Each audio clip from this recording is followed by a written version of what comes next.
Muito boa tarde a todos. Comecemos então pelos números.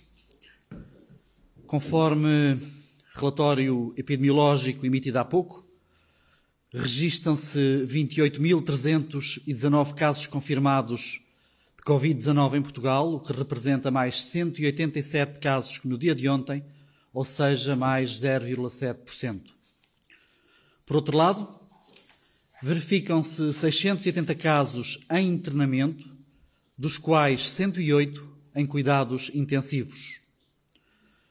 Registam-se 3.198 casos de recuperação, mais 16 casos que ontem. E, finalmente, 1.184 óbitos que muito lamentamos.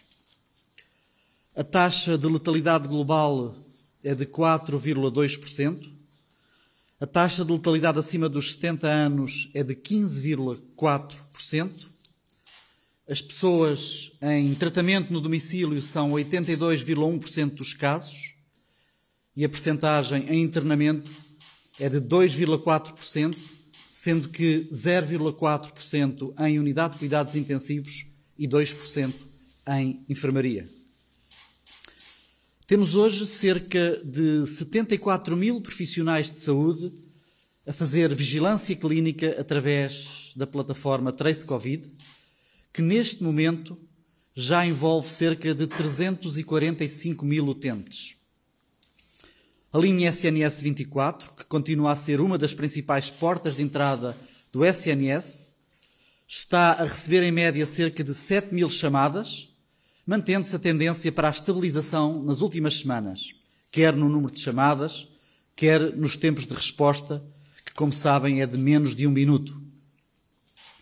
A linha de aconselhamento psicológico, que resulta de uma parceria entre os serviços partilhados do Ministério da Saúde, a Fundação Calouste Gulbenkian e a Ordem dos Psicólogos Portugueses, já permitiu o atendimento de cerca de 9.500 chamadas, 1.000 das quais efetuadas por profissionais de saúde. Está a funcionar desde o dia 1 de abril e atende em média cerca de 233 chamadas diárias. A linha funciona com 64 psicólogos, que estão ao serviço por escalas, com 24 horas por dia, 7 dias por semana. Estes psicólogos tiveram formação específica para o efeito, nomeadamente para a intervenção psicológica em situação de crise.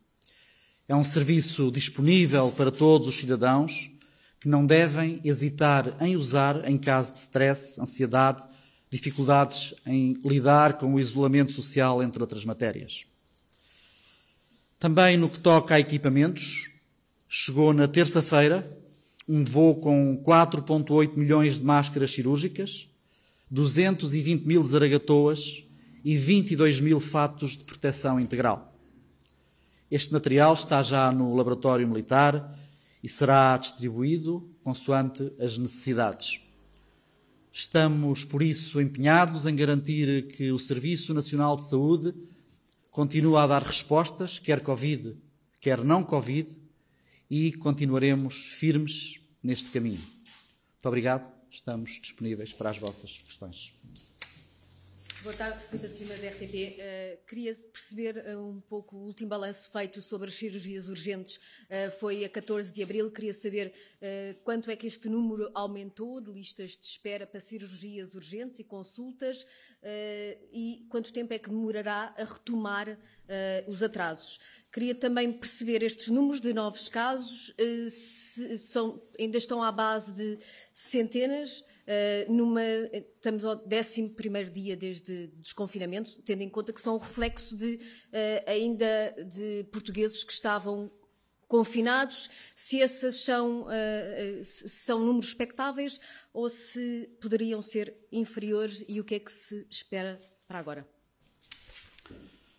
Bom, relativamente à primeira parte da questão, e porque ontem comprometi-me com o facto de falar sobre uma questão que me tinham colocado relativamente às colonoscopias e às endoscopias digestivas altas. Essa informação em termos de números acumulados e que são informações provenientes dos nossos hospitais e que têm a ver com atividade assistencial, relativamente desde janeiro até 8 de maio, Relativamente às endoscopias digestivas altas, notou-se, há uma diminuição de cerca de 22% dessa atividade, e relativamente às colonoscopias há uma diminuição de cerca de 25% dessa atividade. Isto, refiro, são números acumulados desde o início de janeiro até ao dia 8 de maio, sendo que, como é óbvio, é um quadro essencialmente a partir de março e de abril, que foram os dois. Estão os números totais, sim. E, portanto, é um quadro, como lhe dizia, são relativos essencialmente a este número de acumulado desde janeiro até ao dia 8 de maio, mas que obviamente teve um maior impacto nos meses de março e nos meses de abril. É uma área que também nos preocupa, porque é uma área que cruza muito com a área da oncologia, como é sabido, e com a detecção precoce de situações oncológicas, e por isso, obviamente, que vamos fazer um esforço para recuperar todas estas endoscopias, quer digestivas altas, quer colonoscopias, no mínimo espaço de tempo. Estamos a chamar as pessoas. É evidente que, e aqui mais uma vez faço este apelo para que as pessoas não tenham medo, há muita segurança, há equipamentos de segurança, os fluxos estão devidamente definidos e determinados e, portanto, o apelo que faço é para que venham, porque é importante que se façam detecções precoces, nomeadamente de lesões oncológicas. Relativamente à produção em geral, como já tinha dito, houve, à exceção das consultas médicas não presenciais, feitas por telemedicina, e à exceção daquilo que eram os doentes operados muito prioritários, como também já ontem falei a propósito da cirurgia oncológica, houve de facto continuou a verificar-se essa diminuição que nos cuidados primários de saúde, lhe posso dizer que em consultas médicas andam na ordem dos menos 8,2% e em consultas de enfermagem na ordem dos 16%, nos hospitais as consultas médicas cerca de menos 13,5% e os meios complementares diagnósticos cerca de menos 12%. Isto em números gerais também para poder ter uma noção da ordem e da dimensão. A estratégia é uma estratégia que não está definida temporalmente, como horizonte temporal, mas está muito bem definida no despacho da Sra. Ministra, que é um despacho de 2 de maio, que tem a ver com tudo aquilo que já sabem, nomeadamente a correr às situações de maior risco, nomeadamente a questão da oncologia e nomeadamente a questão das doenças crónicas, priorizar os programas de vigilância prioritários, priorizando a atividade também que possa ser realizada em ambulatório, tudo aquilo que está perfeitamente elencado no despacho da Sra. Ministra e que já estamos a implementar e que, com certeza, com a confiança dos portugueses, rapidamente e no mais breve curto espaço de tempo, conseguiremos recuperar. Relativamente ao desconfinamento e ao possível impacto na nossa curva epidémica, hoje, como sabem, tivemos uma reunião no Infarmed e temos acompanhado a curva sempre, portanto a curva de Portugal não é diferente da curva de outros países europeus e passaram mais de 10 dias sobre as medidas de desconfinamento e não se refletiu ainda, não quer dizer que não venha a refletir-se, nenhuma influência nessa curva. Portanto, tudo indica que, apesar de termos desconfinado e retomado a atividade, os portugueses mantêm as medidas de segurança. No entanto, é expectável, e temos que pensar nisto e ter este número, enfim, presente, que todos os dias surjam 200 a 300 novos casos. Hoje ficamos nos 187, mas isto pode variar um bocadinho. E porquê? Porque em algumas regiões do nosso país o vírus ainda circula bastante e porque podem surgir pequenos surtos. E, portanto, basta um surto numa fábrica, numa creche, basta pessoas serem apanhadas num rastreio como positivas, que aumentam, de facto, o número de casos. Mas nós estamos dentro do que é normal e do que é expectável para a evolução da epidemia do nosso país, com algum controle que foi conseguido, quer com as medidas de saúde pública e a adesão dos portugueses, quer com as medidas depois de conseguirmos, através também da saúde pública e dos clínicos, detectar casos, isolar casos, tratar e depois, enfim, os seus contactos também serem rastreados. Portanto, há aqui, se me permite, Sr. Secretário de Estado, um forte dispositivo de assistencial do Serviço Nacional de Saúde, quer a nível da saúde pública, quer a nível depois da parte assistencial em Medicina Geral e Familiar, enfermagem da ACS, hospitais com todos os seus profissionais e, portanto, até agora esse dispositivo tem funcionado e tem permitido que a curva se mantenha dentro do que é expectável para o nosso país. No entanto, não acabou, vamos ter casos todos os dias e temos que continuar, como foi dito já no passado, a fazer força sobre a mola. O vírus vai tender sempre a infectar-nos, portanto nós temos que contrariar essa tendência. Dulce Salzedas da SIC, eu fazia uma pergunta à senhora Diretora-Geral que tem a ver exatamente com essa taxa de infecção. Há pouco tempo, há poucos minutos, o Presidente da República, com base em informações que terão sido dadas esta manhã na reunião da Infarmed, dizia que o R estava abaixo do 1, 0,80 e qualquer coisa por cento, mas dizia também que, por exemplo, em Lisboa esse R era muito maior que no Porto. Isso terá a ver com este tipo de desconfinamento, com a forma como, por exemplo, as pessoas vão trabalhar, os transportes públicos? Essa é a pergunta para si. Para o Sr. Secretário de Estado, hoje à tarde vai haver uma reunião da ADSE e tem a ver com o custo dos EPIs, ou seja, há hospitais que têm acordos com a ADSE e também convencionados com o Serviço Nacional de Saúde, que estão a obrigar os utentes a pagar os equipamentos de proteção. Os custos não são iguais em todos os hospitais. Há hospitais com custos mais baratos, há outros hospitais com custos muito mais caros, 20, 30 euros. E a pergunta que eu faço é se o Serviço Nacional de Saúde vai comparticipar, no caso destas convenções, com o pagamento desses EPIs, e em relação à ADSE, eu sei que a tutela mista, Ministério da Saúde e Ministério das Finanças, a ADSE diz que não tem capacidade para pagar estes EPIs, e há até hospitais que estão a deixar, ou estão a suspender tratamentos e consultas exatamente porque dizem que não podem suportar eles os pagamentos dessas EPIs. Eu, se me permite, Sra. Diretora, relativamente à questão da ADSE, como sabe, a ADSE tutela é de modernização do Estado e da administração pública e, portanto, remeto, se me permite, essa questão. Possa remeter essa questão para a modernização do Estado e para a administração pública. Relativamente à questão dos privados, já ontem também respondi a essa questão. Isso é um contrato feito entre o privado e o paciente. O que deve haver é o conhecimento prévio do paciente dessa e também nos convencionados. Portanto, abrange também os convencionados. Deve haver um conhecimento prévio por parte do paciente. Obviamente que isso é uma matéria também que ainda está em estudo relativamente aos convencionados, relativamente aos privados puros não, porque, como sabe, obviamente isso depende do contrato que é feito entre o privado e o utente. Relativamente aos convencionados, estamos também ainda a estudar e a poder apurar essa matéria e em breve também tomaremos decisões sobre essa matéria. Mas é possível que a CNS venha a pagar esses EPIs? A convenção é feita para o ato clínico. É importante que se diga isto. E, portanto, é o ato clínico que está convencionado. É evidente que me pode dizer, bom, há atos clínicos que não são possíveis de ser feitos sem EPIs. E aí é que se coloca essa matéria de maior dúvida e, por isso, é aí que se coloca essa ponderação e, portanto, será com essa base que ponderaremos. Relativamente à questão do R, eu aqui, para quem já não se lembra, recordo que o R é a capacidade que uma pessoa tem de transmitir a doença à outra e, portanto, quando o R anda à volta de 1, quer dizer que cada doente pode transmitir a outro doente.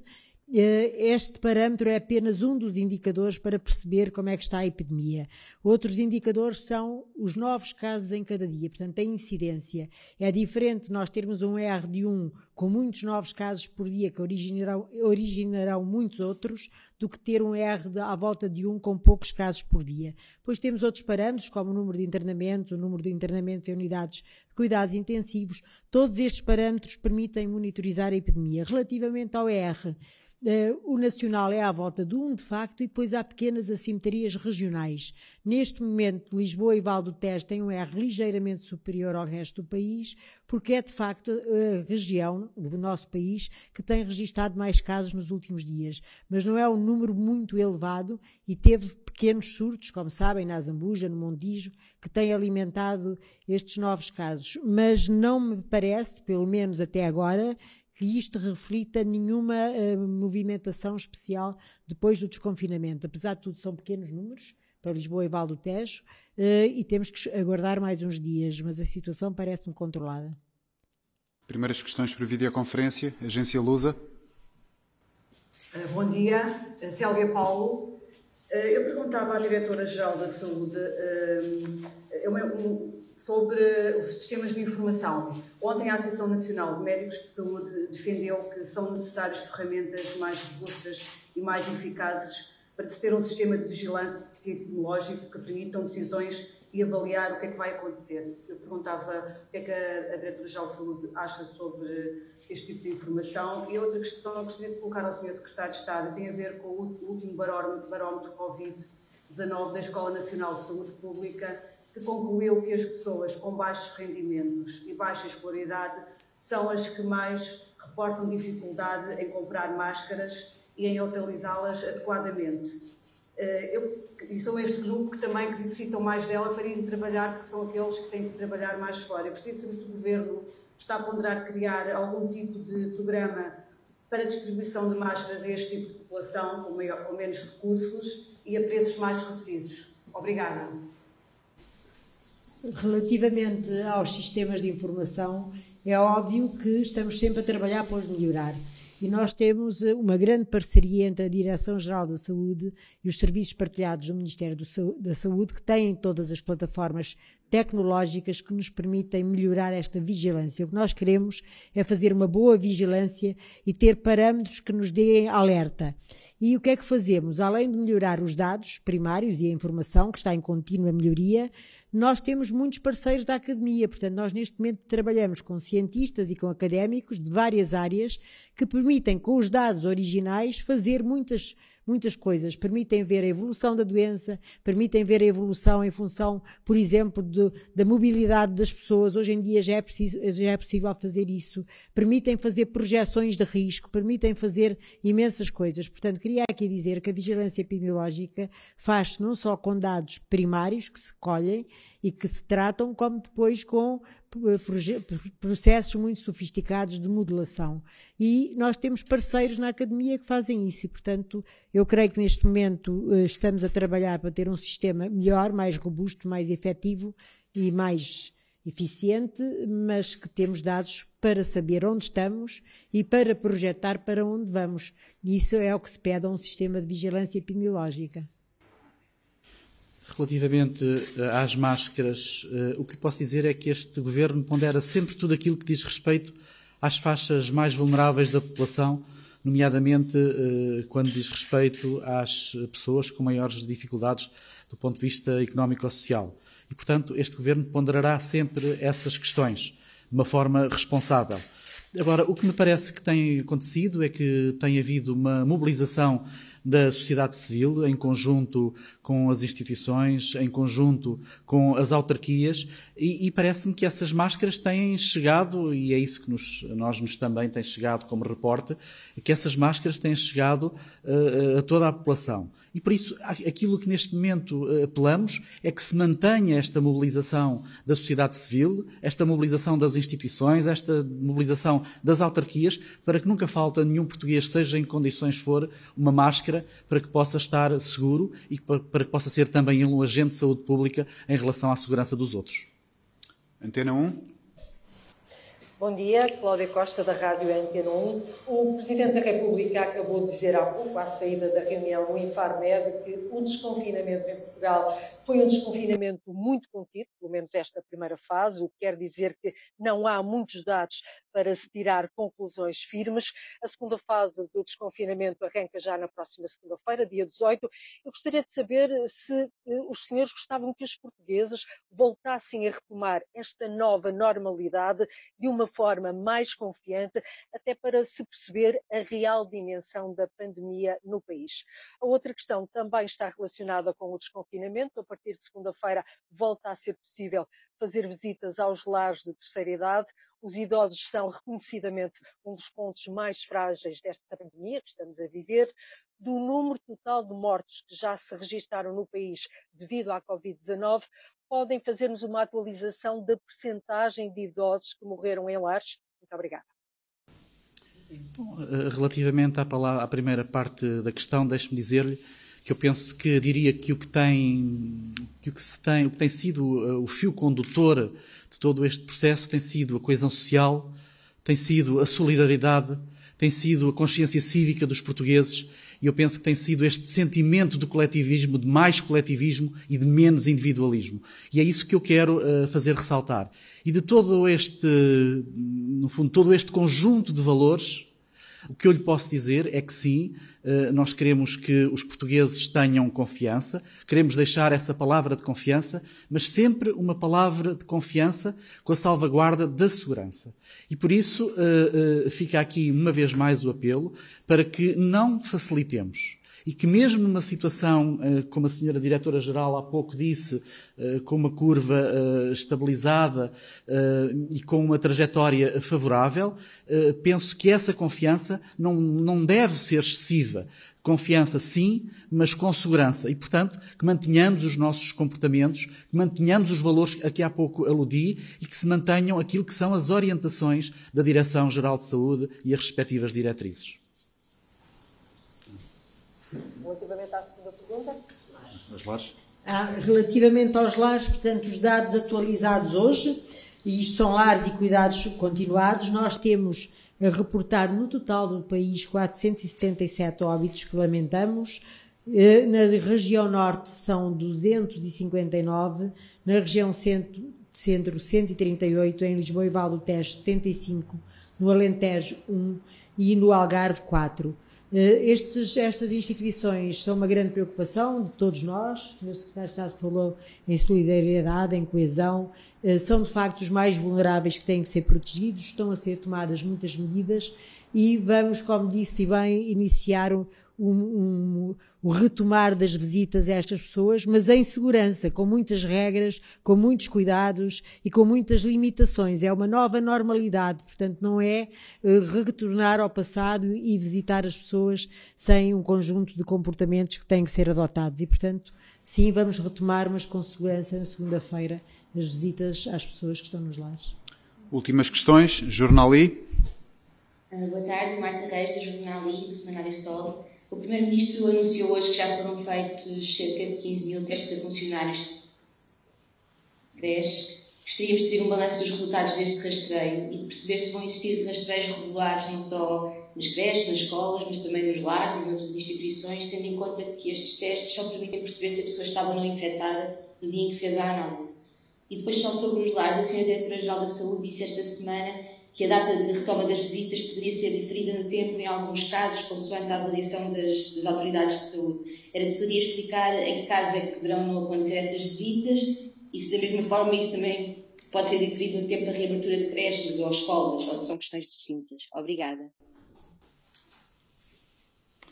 Bom, relativamente aos testes, gostaria de começar por lhe dizer que nós temos testes acumulados neste momento 584.121 testes acumulados e que testamos por milhão de habitantes cerca de 56.755. Somos, creio eu, o quinto país da Europa, a seguir à Lituânia, ao Chipre, a Malta, ao Luxemburgo e à Dinamarca, que mais testamos. E, portanto, estamos a fazer um esforço muito grande para sermos, de facto, para testarmos e para reforçarmos esta testagem. Relativamente aos diferentes segmentos que aludiu de testagem, eu penso que também estamos a fazer o nosso esforço e que continuaremos a fazê-lo, mas com base naquilo que é a ponderação e a estratificação do risco, bem como aquilo que será a vigilância epidemiológica. Penso que é importante começarmos a definir riscos, segmentos de risco e, portanto, será com base nessa ponderação e nessa estratificação, como ontem, aliás, por exemplo, falámos quando surgiu uma pergunta relativamente aos pescadores, e com certeza que há outros segmentos também, ponderaremos em função daquilo que é a estratificação do risco relativamente à atividade. Relativamente à questão dos lares ou qualquer outra atividade, é óbvio que retomarão as visitas se estiverem reunidas condições. Eu passo a dizer que tipo de condições é que não podem não estar reunidas na segunda-feira. Umas que têm a ver com a capacidade de organização dos próprios lares. É óbvio que no conjunto de regras que definimos, isso implica que o lar se reorganize em circuitos, que tenha espaços próprios para que possam existir visitas, enfim, em segurança, que organize horários, que organize marcações. Portanto, há uma série de logística, diria eu, que depende dos lares. Eu espero que na segunda-feira a questão logística esteja resolvida em todos eles e que seja possível retomar as visitas. Mas há aqui uma situação diferente, que é a situação epidemiológica. Portanto, lares que por acaso ainda estejam em surto ou que tenham doentes internados com Covid-19, pode, por uma questão de segurança, a Autoridade de Saúde temporariamente não considerar, enfim, seguro que sejam feitas as visitas. Volto a dizer que depende muito dos circuitos do lar, porque se consegue isolar completamente os doentes, os utentes, os residentes com Covid dos outros e criar um circuito separado, isso poderá fazer-se. Nos lares onde isso não é possível, obviamente, se há um surto a decorrer ou casos positivos, é melhor esperar mais uns dias até que o surto se resolva para retomar as visitas. Portanto, era a isso que eu me referia. É a esta segurança que nós temos que manter. Nós vamos ter que pesar duas coisas, voltar àquilo que queremos voltar, que é à normalidade possível, mas com segurança.